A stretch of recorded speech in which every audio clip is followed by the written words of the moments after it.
welcome to my Mommy Issues podcast. Due to lack of supplies, we've actually decided to make this just a YouTube video for the time being, but we hope to continue and do a podcast in the future. Featuring your host, Destiny Keller, and my wonderful guest, Cindy. She is an actress. She is a model. You can probably see her on Vogue one day. She's a fashionista, fashion stylist. She pretty much does everything, and she's also just a great person. So thank you. Yeah, thank you so much for being on my podcast. I really appreciate it.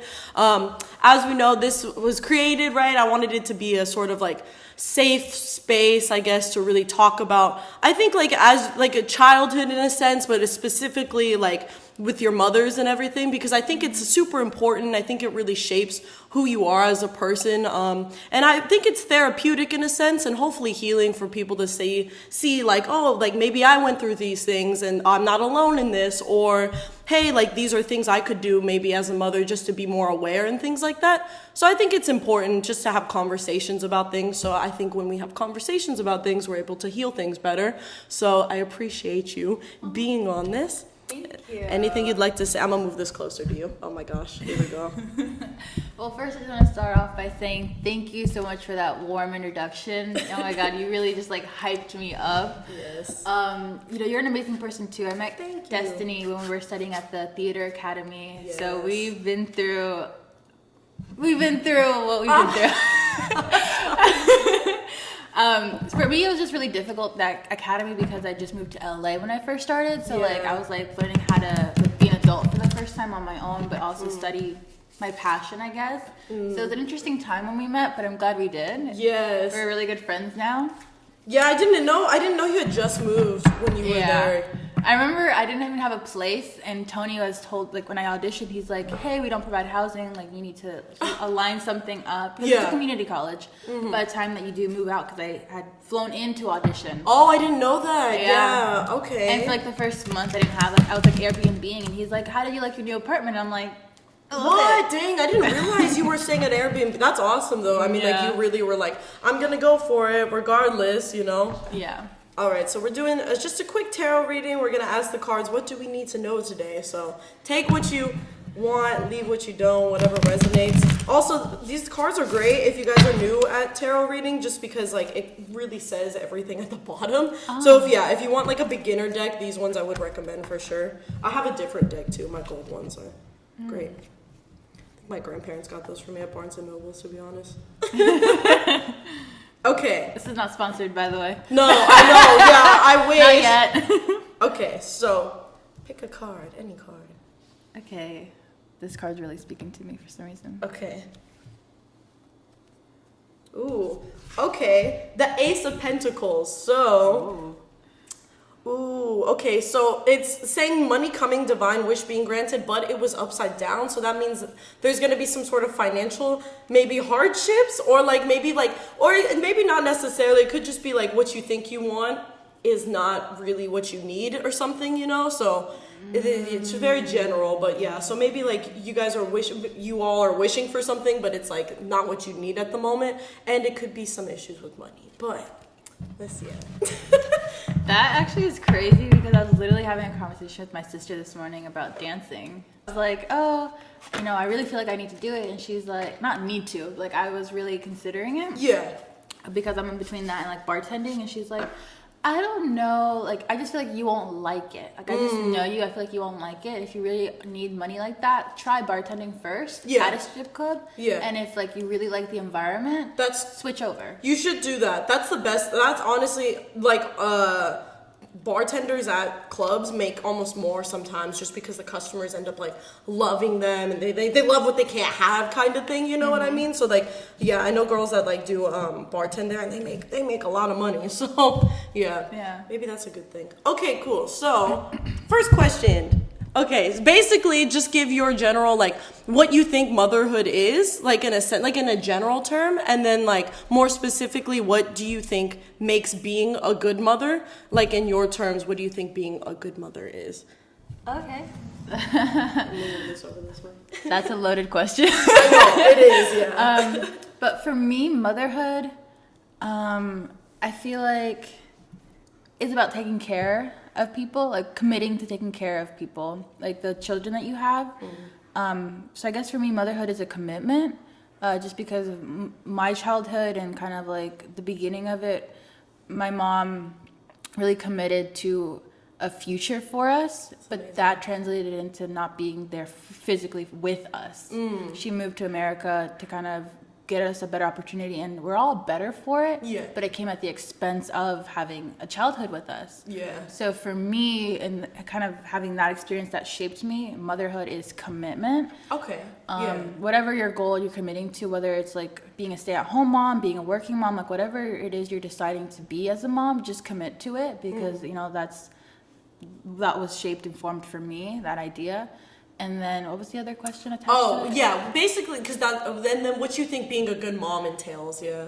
Being a good mom, I guess it kind of goes back to that commitment. It's just like showing up even when you don't always make the right choices, when you make mistakes, and just kind of like having that open dialogue with your kids, and like being like a human first. Yeah. That's what being a good mom to me is, kind of just like showing up and realizing when you mess up and when you don't, and kind of taking that accountability. Yes, I love that. Yeah, that's good. Okay, and then like after that, if you, however detailed or not, like what your relationship with your mother was like, I guess growing up, and then how it is today, because I think it usually does change as you get older or you mature and stuff, and sometimes it's better and sometimes it's worse, so but like more like how it was growing up, and then versus like how you think it is now.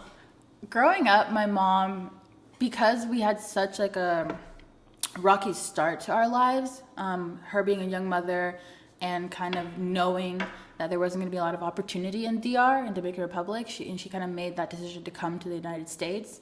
So for her, it was a really weird relationship in the beginning, because she had to be an immigrant first and a mother second. Yeah. She had to really assimilate to the country. And so I didn't have that nurturing, like even when we did reunite later in life, so she left to the States when I was about 2. Oh, wow. We reunited when I was 5, so that was 3 years without my mother. Yeah. Who raised you? A lot of family members. My dad was a doctor, so he didn't have the time. He was an ER doctor, so he it's like very he was never home. He was always at the hospital. And so there was a period of time where like she did come back. She had my brother, but then left again, because she was like, maybe I made a mistake. Let me go back to my country and try to figure things out. But she's like, actually, no.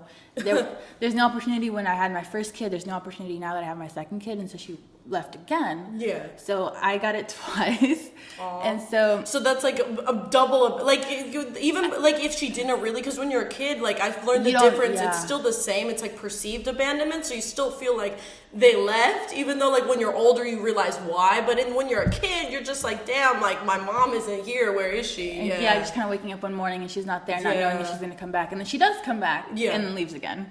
So that was an interesting start to a very like young part of my childhood. So when we reunited again, it wasn't I got my mom back. It was, oh, now I live with this woman that I don't know, and she's not my mom because she has to hustle and like work all the time. And now we're like at an American school and I don't know English, and so like now I have to go face those struggles of being an immigrant as a 5-year-old. And I don't really have a mom. And so it's like I'm being doubled abandoned because she's here, but she's not. And now we're both in this different country that we don't know anything what's going on. And so my childhood was more so learning to stay out of everyone's way.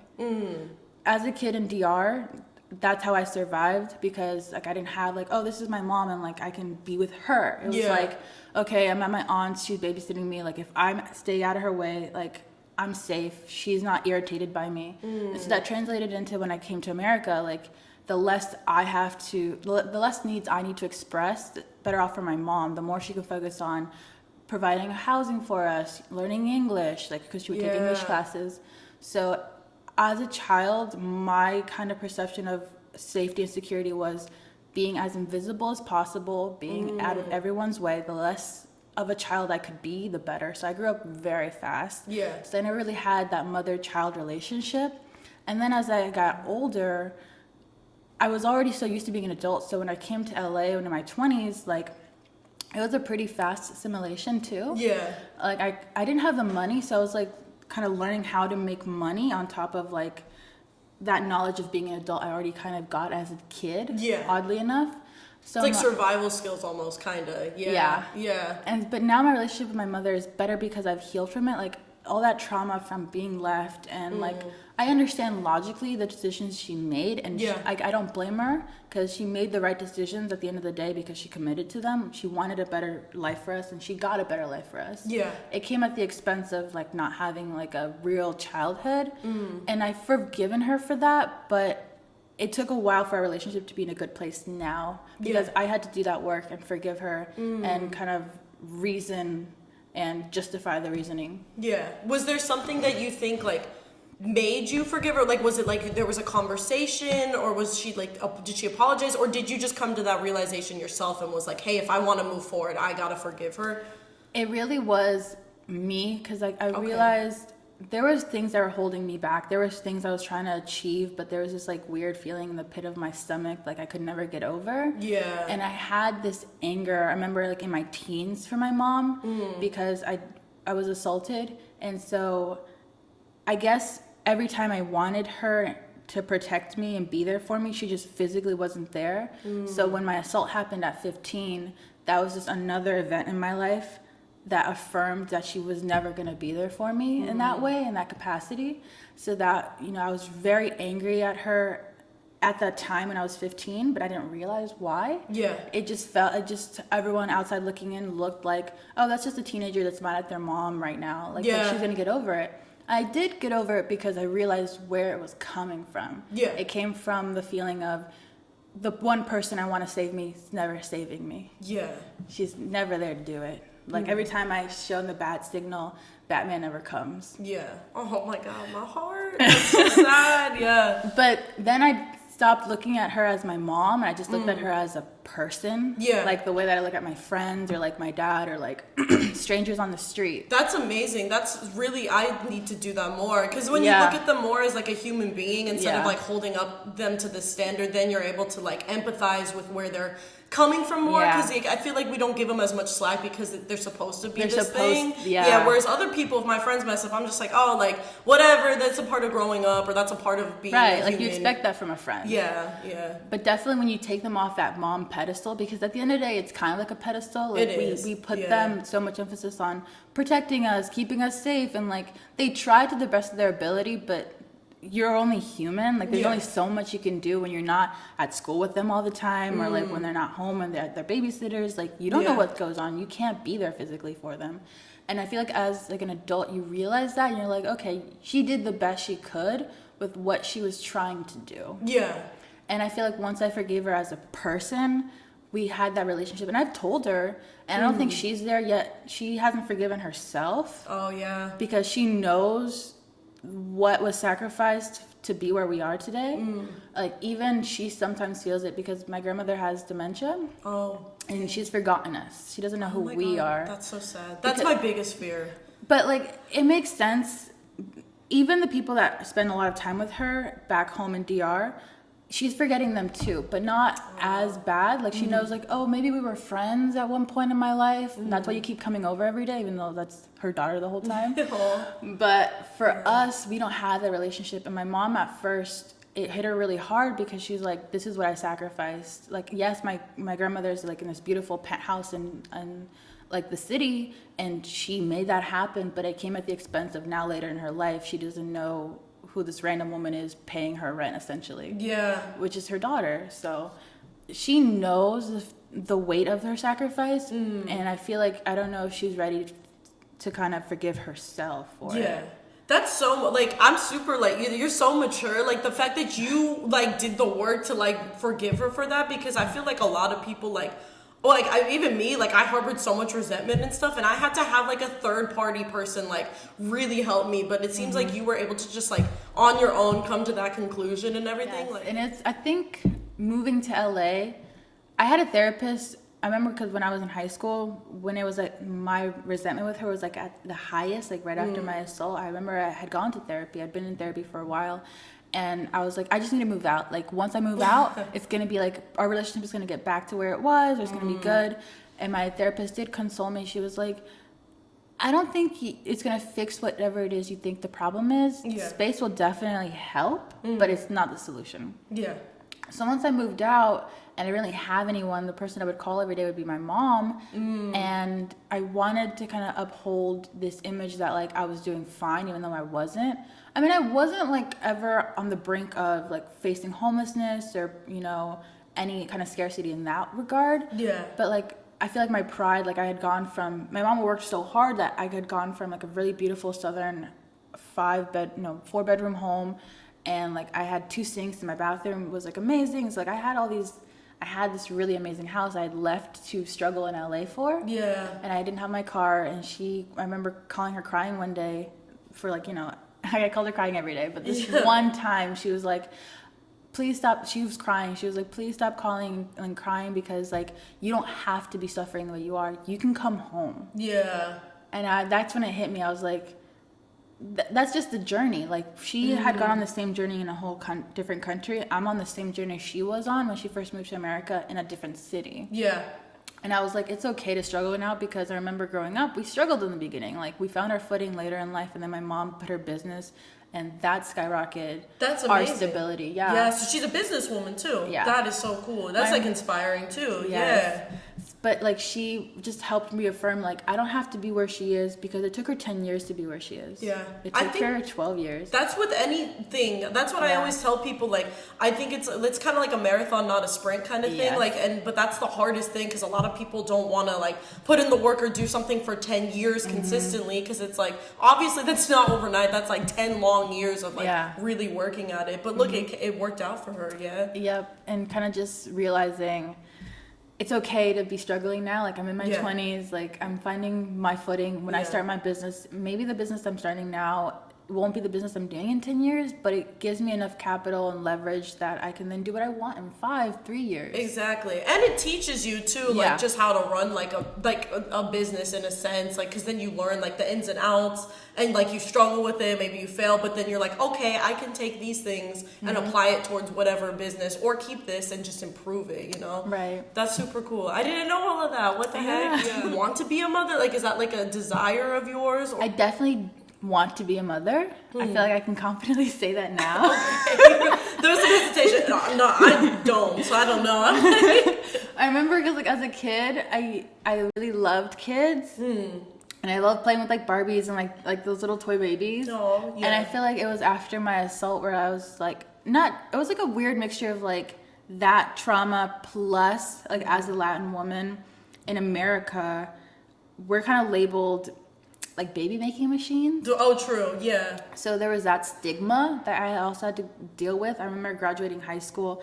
I'm a fair complexion, but my mother is black and my dad is white. And I remember when I was graduating high school, my mom's business partner or whatever had said, you know, I'm very proud of you because a lot of your kind or like your people don't make it this far without a kid or two. Yeah. And I was 17 and I was like, oh wow, like it's that plus people in my family being like, a kid's gonna ruin your life. Like look at your mom, like how much she struggled because she had children, but if she didn't have you guys when she did, and like all this stuff. Not that she regrets us. She never regrets us. But it's like them telling you that's exactly. Like great. It's gonna like ruin your life. You're not gonna have a happy life. People aren't gonna want you. You're like discarded scraps that like no one's gonna want to touch. Yeah. So like that trauma plus the assault trauma was like fueled this kind of hatred for children. Yeah. And for a long time I really did have like a phobia of them. I remember my cousins were having kids and like you know how like when people in your life have kids, like you visit them at the hospital, like you hold their baby.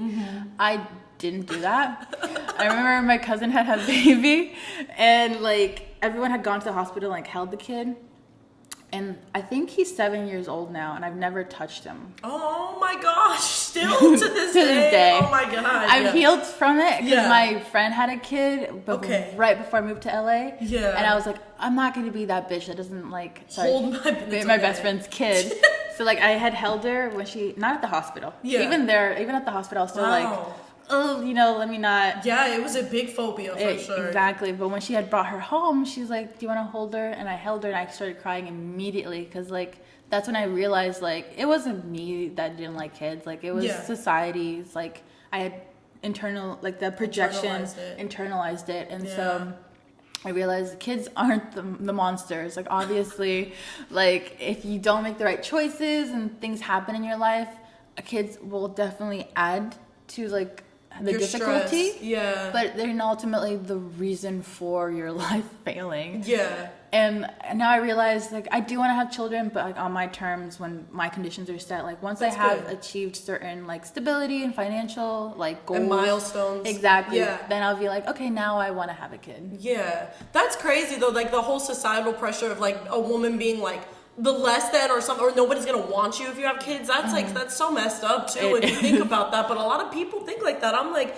yo, they're raising the future generation. Like, what the heck? Cut them some slack, you know? Right. But I'm glad, so you can hold babies now. Yeah, I can hold babies now without wanting to vomit.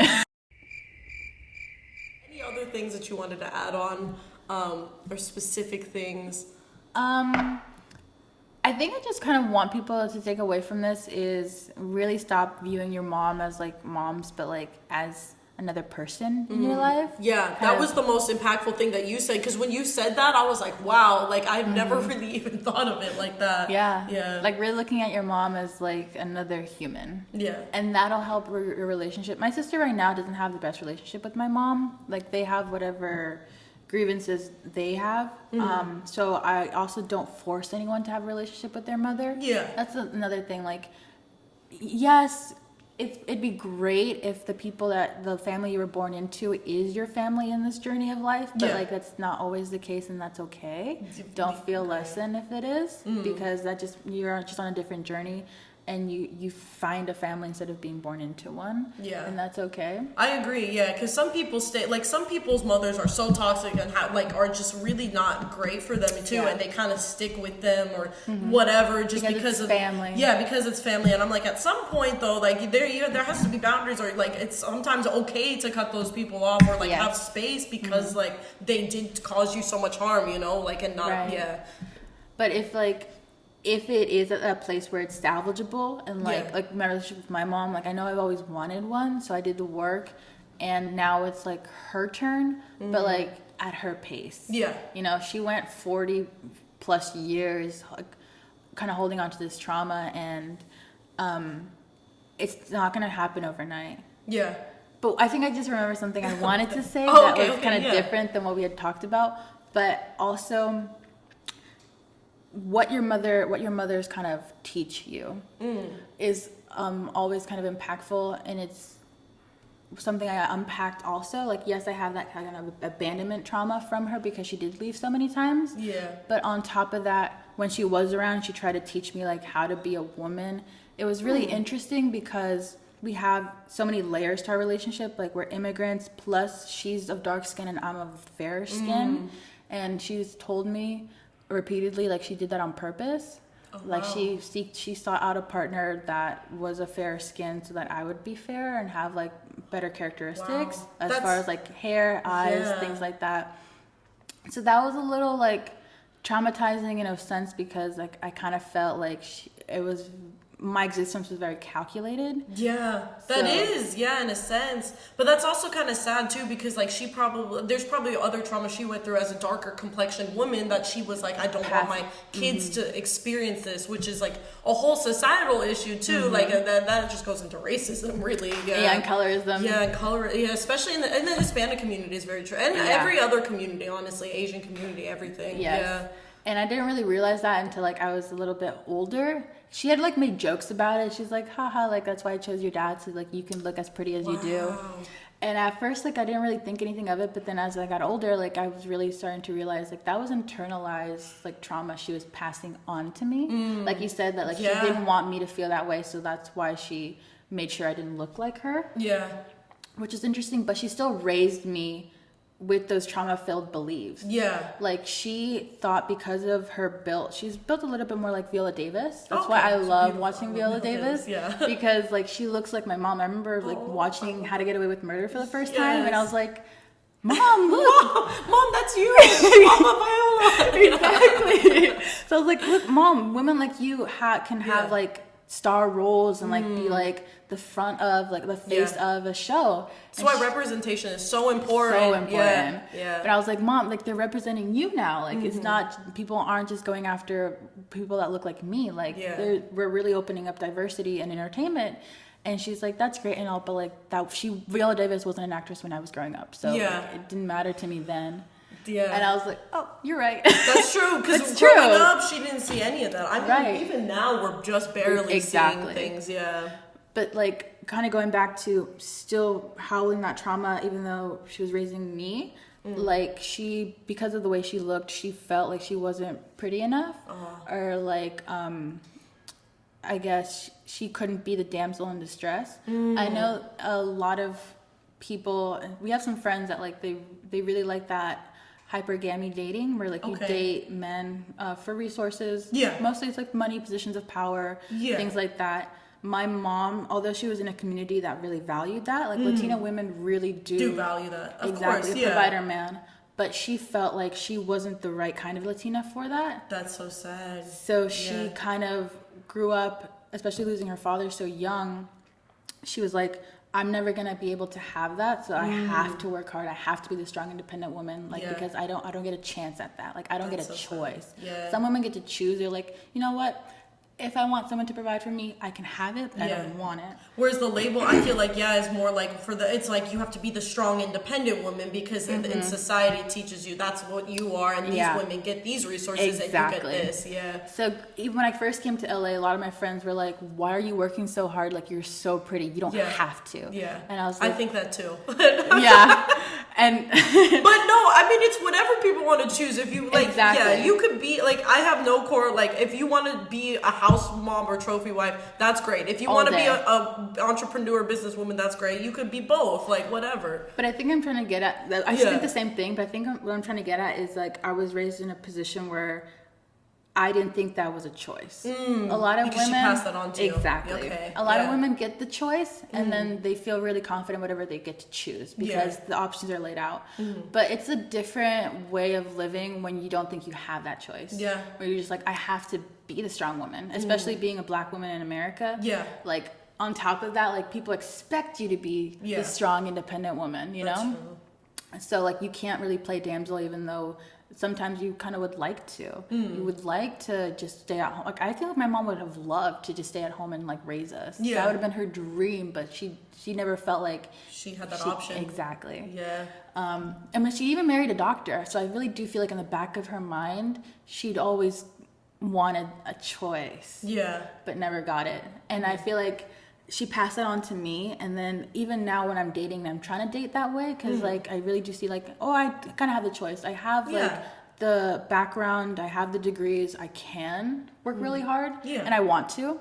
But like now that there's like this new like whole new world opened up to me, I'm trying, but now I see like I'm misstepping because of the education I received from my mother. Yeah, it's like an internalized belief, sort of, that you kind of grew up, so it's like hard. It's kind of like when you're blocking your own like thing, maybe it's like a subconscious thing where you're like, okay, I'm going to try to do this, but then in the back of your head, you're like, wait, I don't deserve this, or I can't have this because it was so taught onto you. Right. Yeah, but I mean, that's also crazy too. I think like a lot of like, our generations of mothers and stuff too, like because they didn't have the like time, they had to work so hard and stuff, they didn't have time to really just like work through their traumas and things, or it wasn't even like a conversation to be had, like it wasn't as open. So I feel like now, like, and then they have kids, and I feel like we're kind of like the kids that are like, oh, now we have to unpack ours and theirs, and then hopefully inspire them to want to unpack theirs. Exactly. That's like the case with me and my mom, and like my mom was like, oh, like this is like help, like I'm so glad you're like helping break like generational things that we've had in our family. I'm like, yeah, but why is it gotta be me? It could have been you. Yeah, it's so refreshing to hear everything about your story. I really appreciate you being open and honest and sharing your experience. I hope like other people can hear and relate to it and learn something from it. Please follow us on social medias. I will attach it. Follow, subscribe, like, all of that. And I will see everyone next time. Thank you so much for tuning in to Mommy Issues. Thank you for having me. This has been so much fun, and I can't wait to do it again. Yay. I also don't have social media. Oh, that's right. Don't follow her on social media. Whenever I get that, I'll let y'all know.